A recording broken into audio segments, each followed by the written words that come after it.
So we covered the complete disassembly of the rear hub and brakes in the last episode, so we'll show you how to put it all back together now. Although we're looking for some cheap fun with this car, brakes are not something that we want to joke around with, so we'll put on some shiny new parts on this deal, including new bearings, calipers, rotors, e-brake pads, brake hoses, and more. God, how many hours did we spend on this? Like 3 hours now? After cleaning all the parts and reinstalling the dust shield, we first had to put back together the drum brake assembly that is used as the parking brakes on each side. Our inexperience with drum brakes and lack of proper tools to do this made this job a much bigger hassle than it really should have been. Easier the second time. Much easier the second time. Alright. Ty bled over this. First, you should tap out the U-clip from one of the old drum brake pads to release the cable arm. You'll have to reinstall this on your new pad since this doesn't come with a new hardware set that you'll need to purchase whenever you're replacing your parking brake pads. So this one goes this way, and connect the cable arm to the new brake pad and place the new flexible washer and the U-clip to the dowel. And you'll want to crush the legs of the U-clip together with a set of pliers so that this thing doesn't fall apart. huh? Nice. Looks pretty squeezed. Go ahead and test slide the arm in and out to make sure that it's firmly secured but still easy to move. Next up is greasing the contact points so that this whole thing doesn't squeak. And if you check the factory service manual, it does clearly tell you all the points that you have to apply grease, but if squeaking doesn't really bother you, I suppose that this step could be considered optional. Can you push that spring up for me? No, push the spring up so I can hook to the wire. Next, reconnect the cable to the lever that's on the rear facing brake pad and lock the pad in place using a spring lock. And by the way, if you don't have two pairs of hands to do this, I strongly recommend that you rent or buy a special toolkit to work on drum brakes, because this can be completely infuriating to do with just thumbs and a needle nose plier. There, got it. Is that locked? Yeah. Close enough? Go ahead and pin down the front-facing brake shoe too, and then place the spring plate in between the shoes near the top. The spring plate will also be reused and is not included in the hardware kit, so give it a nice cleaning before you reinstall it in. Okay.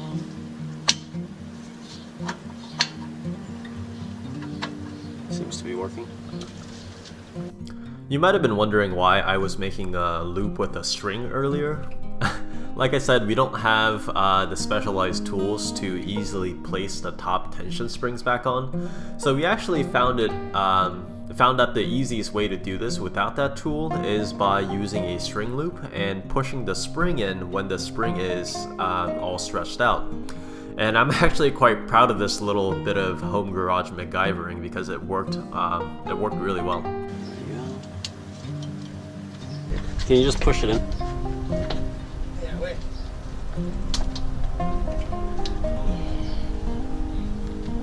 Fuck, it's so close there. There it goes. Neat. Did this go to the... This goes to the front, right? The twisty part went forward, yeah. I'm gonna be honest, I don't really know how the self-adjusting cylinder works here, but we'll install it how we found it next. And since the shoes are brand new and the pads are really thick, we'll need to have it screwed down pretty close to the near shortest setting. And we can now install the lower spring that keeps the two brake shoes together, and it'll fit between the fins of the self-adjusting cylinder. It's too big.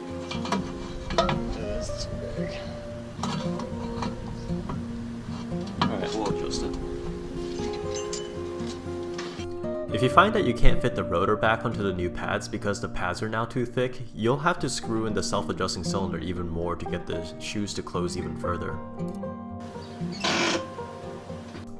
Before you reinstall the rotor back on, go ahead and check the drum brake mechanism by pulling on the handbrake lever from inside the cabin. Remember though, both sides need to be installed for this to work, otherwise nothing will move at all. So we're done refreshing the parking brakes, but before we can install the rear hub assembly, we should clean the spindle off of any dirt or contaminants. And I don't know if this is necessary, but I did put a thin coat of anti-seize on the spindle because it was not fun taking this apart. Wow. After cleaning off the ABS ring that you took off of the old wheel hub bearing assembly, reinstall it onto the new one.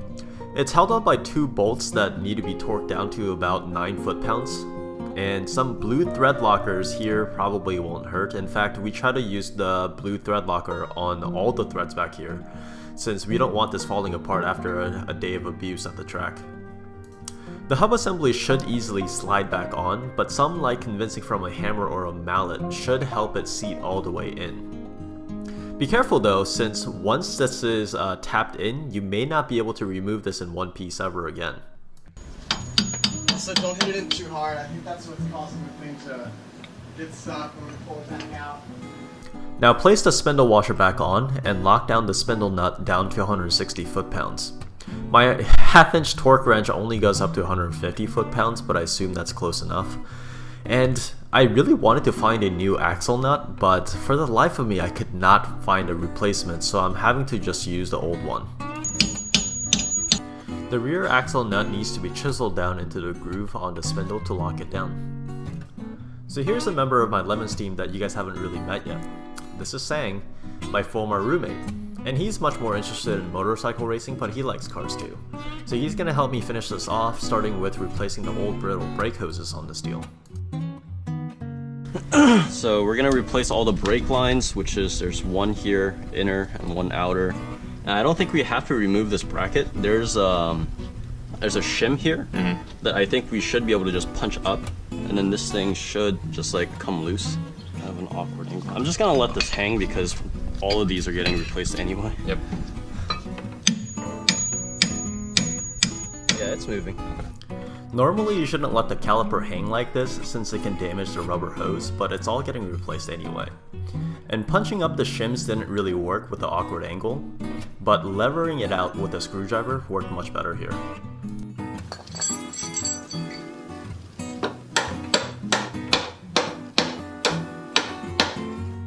Always use a flare nut wrench to loosen the brake lines, since stripping a nut here potentially means severe headaches and having to replace a hard line.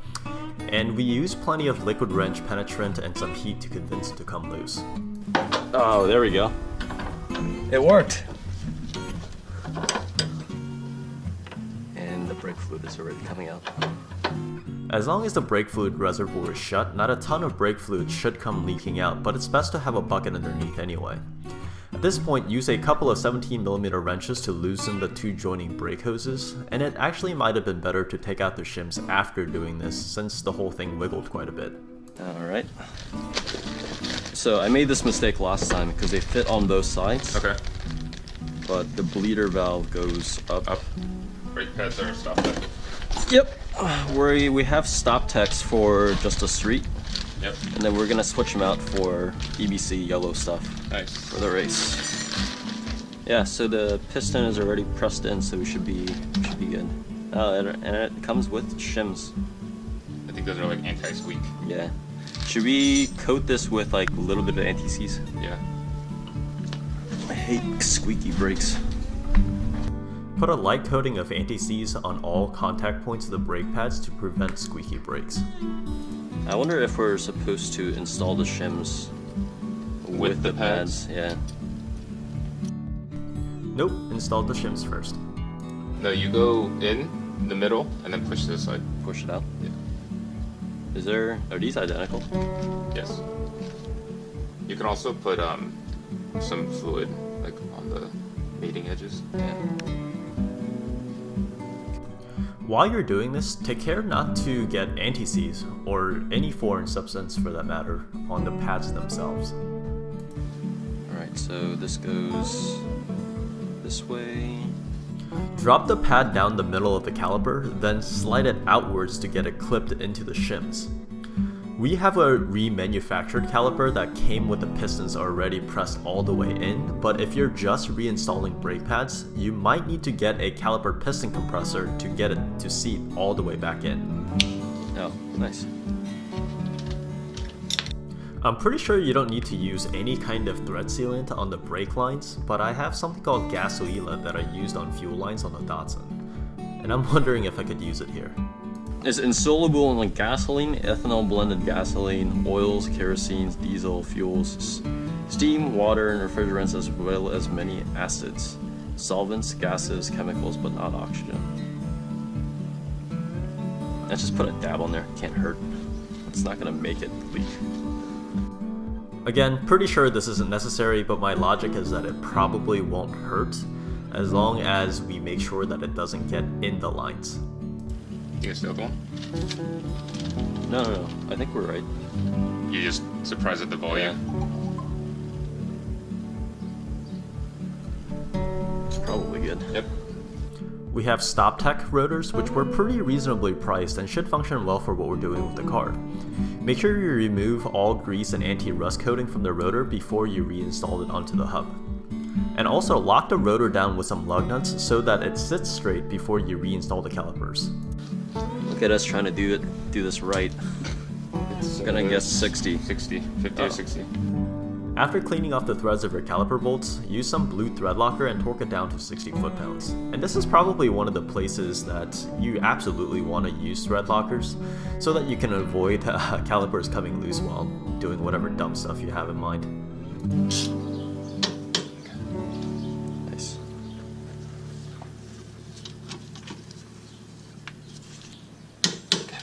Neat. Alright, so the line goes through here. And shim. Reinstalling the brake hoses and the shims should be pretty easy, and it's just a reverse of disassembly. There probably isn't specific torque ratings for the brake line connections, but use your common sense here. Make them tight but not so tight that you're ruining the connections.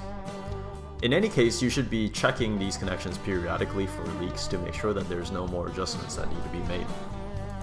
And by the way, do make sure that no contaminants get in the lines, for obvious reasons.